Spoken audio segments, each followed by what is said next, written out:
ospiti di Simone Vecchiato con il rosa. Simone Vecchiato, uno dei giovani su gondole ad un remo. Andiamo a raccontare la regata dei Santi Giovanni e Paolo.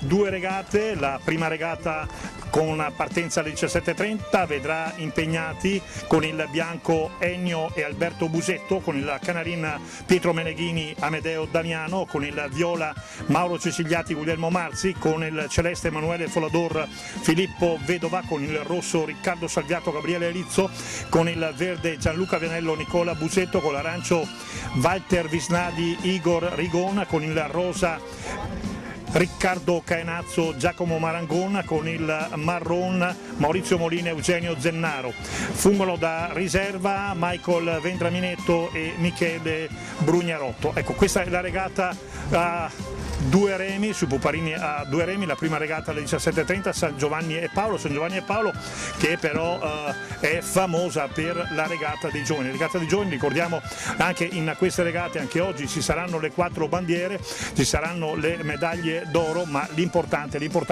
è la bandiera rossa dei giovani, perché il primo giovane che riuscirà a qualificarsi di diritto sarà in regata a Murano. L'importante regata ad un remo su gondole, ad un remo a Murano, entrerà in ruolo per diritto la bandiera rossa di oggi. Andiamo a vedere chi sono i giovani che lotteranno per questa bandiera. Con il bianco Matteo Zane, con il canarin Riccardo Zangrando, con il viola Alessandro Bonini, con il celeste Nicolò Trabuio, con il rosso Simone Bertotto, con il verde Matteo Zaniolo, con l'arancio Leonardo Ghigi, con il rosa Simone Vecchiato, con il marron Mattia Vignotto. Fungono da riserva Davide Salvadori. Attenzione, perché uno dei favoriti è Mattia Vignotto, e se Vignotto dovesse vincere sarebbe veramente un record, perché troveremmo a Murano ben 3 Vignotto. Ma il lotto dei partecipanti si presenta molto bene quest'anno, vedremo sicuramente una bellissima regata dei Santi Giovanni e Paolo. Come al solito la regata verrà preceduta dalla benedizione delle gondole, dalla benedizione anche dei giovani, quindi a tra poco per la cerimonia della benedizione, e poi a seguire le 2 regate con i commenti, con le interviste di rito. Paolo Leolatto vi dà appuntamento tra pochissimo. Frangelo, un po' di anni che ci troviamo qui alla regata dei Santi Giovanni e Paolo. Volevo così, per la cronaca, ci sono 2 benedizioni in tutta la stagione remiera: la benedizione dei gondolini di fronte alla salute e la benedizione delle gondole dei giovani, gondole ad un remo, con la regata dei Santi Giovanni e Paolo. Lei da sempre, da quando io sono qui, quindi ci troviamo in questo momento. Il giovane al giorno d'oggi, il contatto con la parrocchia, con la chiesa? Il contatto con la parrocchia è molto attivo, sono molto operativi e molto creativi. Anzi, sono contento perché ci sono alcuni giovani, non tutti certamente, che si adoperano e fanno anche grandi sport, ad esempio proprio la voga. Ci sono 2 bravissimi ragazzi che si stanno lanciando in questo bellissimo sport.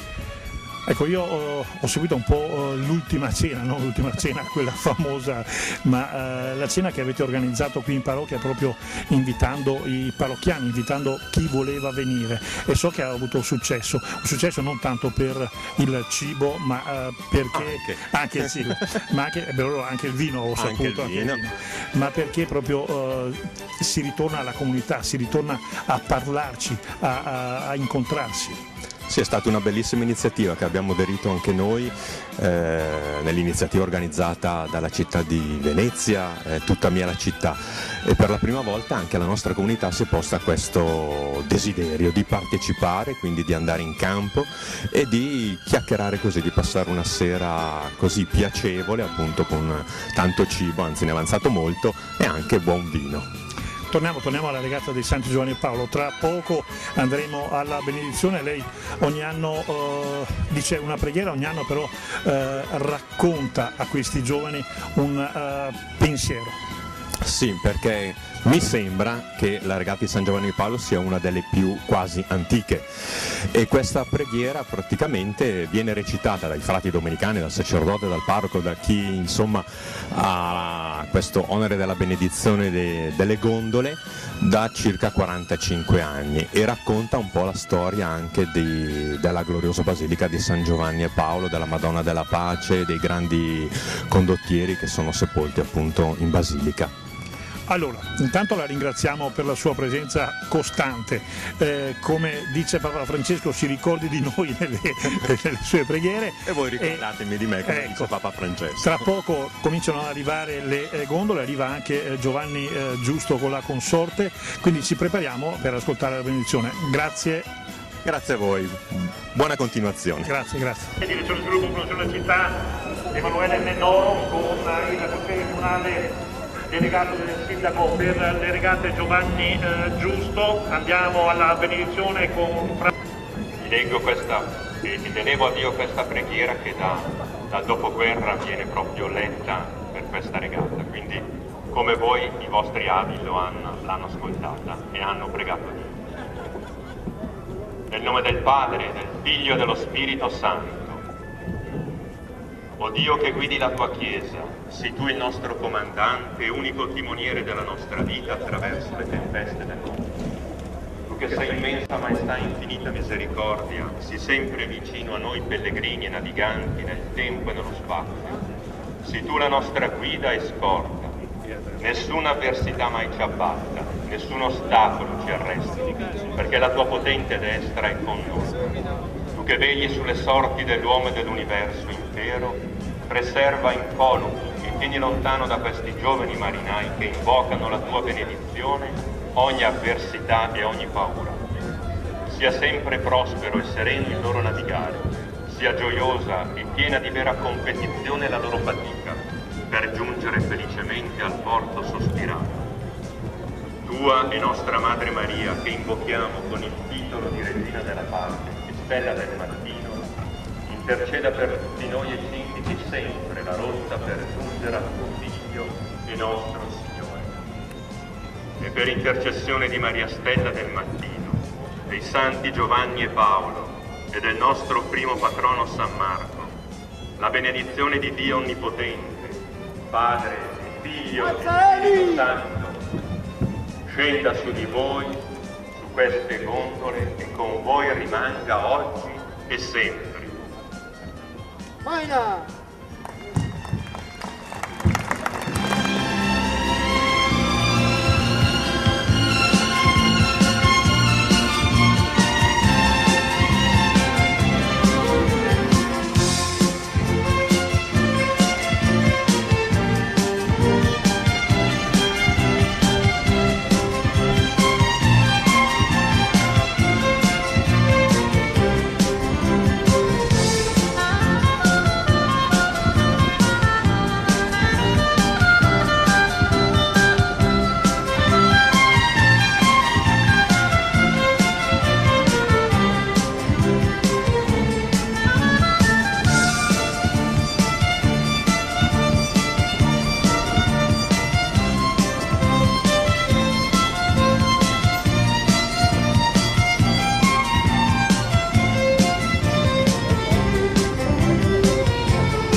Giovanni Giusto, delegato al sindaco per le regate, consigliere comunale. La regata San Giovanni e Paolo, Puparini, una bella regata, ma la regata su gondole un remo per i giovani veramente strabiliante e vincitore. Sì, sicuramente diciamo è la prova dell'ingresso, chiamiamola così. La regata San Giovanni e Paolo, quella a gondole a un remo, è sempre stata, diciamo, il palcoscenico dell'opportunità, tanto che è stata ideata come opportunità a chi vince di approdare addirittura alla gara dei campionissimi, i volatori a un remo a Murano. È sicuramente una prova interessante dove l'emozione prende chiunque ne faccia parte e quindi ne partecipa. È stata una bellissima regata, entusiasmante, c'è stato un qualcosa che è successo al Giro del Palo, ma comunque poi andremo a vedere. Meriti sicuramente al vincitore che ha stravinto indubbiamente, e comunque un applauso, sicuramente una congratulazione viva a tutti i nostri giovani, nella speranza che possano non solo approdare ma continuare quello che è un nostro patrimonio che non dobbiamo assolutamente perdere. La regata San Giovanni e Paolo è una dichiarazione di conferma alla continuità. Tanto per chiarezza, c'è stata una squalifica, però non c'era il primo, era già avanti. Sì, no, il primo era disinteressato a quello che è accaduto, sicuramente era già avanti. Adesso vediamo, c'è la commissione tecnica, ci sono i giudici che comunque saranno interpellati e tra loro andranno a rivedere magari attraverso i filmati l'accaduto e dopodiché dichiareranno e decreteranno la conferma o meno di quello che è accaduto. Fa parte, diciamo, di quello che è il mondo della regata. Ogni regata ha la sua storia e deve essere condita anche da queste cose. Domenica la regata di Murano, una regata attesa, una regata sentita. Beh, la regata di Murano è la regata in assoluto, sicuramente la più importante regata dei gondolini, però la regata dei solisti a Murano va così a identificare in assoluto i più forti. Là non c'è il gioco di squadra con il compagno di barca, si è da soli, si voga una barca che è sicuramente elegante, bella, poetica, quello che vogliamo, ma molto difficile, soprattutto in presenza magari di vento e anche di onde o di correnti. Bisogna saperla domare nel vero senso della parola, quindi ci vuole forza, sei da solo, devi dare tutto, ma presenza, quindi cervello sempre attivo nel scegliere non soltanto la strada ma anche nell'adottare le strategie che a volte e in molti casi hanno dimostrato che quando la forza è in equilibrio la strategia fa vincere. Domenica sarà sicuramente un'altra occasione da non perdere, questo, ma esaltante come sportività, io spero prima di tutto, ma soprattutto come agonismo. Là si vede il più abile in assoluto, forza, intelligenza e strategia. Altrimenti poi ci danno dei partigiani, c'è anche la regata delle donne. Sicuramente quando parlo di regate di Murano parlo di tutte le regate che a un remo saranno disputate a Murano. C'è la regata dei VIP, cioè dei campioni, dei più forti, ma nelle due categorie, donne e uomini. C'è anche quella dei giovani, quindi interessanti sicuramente, perché come per la regata dei grandi, degli uomini, dei campioni, come per la regata delle donne, anche quella dei giovani va a dichiarare in assoluto il più forte, il più abile, il più intelligente. Allora, grazie a Giovanni Giusto, una precisazione: domenica gli uomini sono su gondole ad un remo. Noi ci vediamo domenica.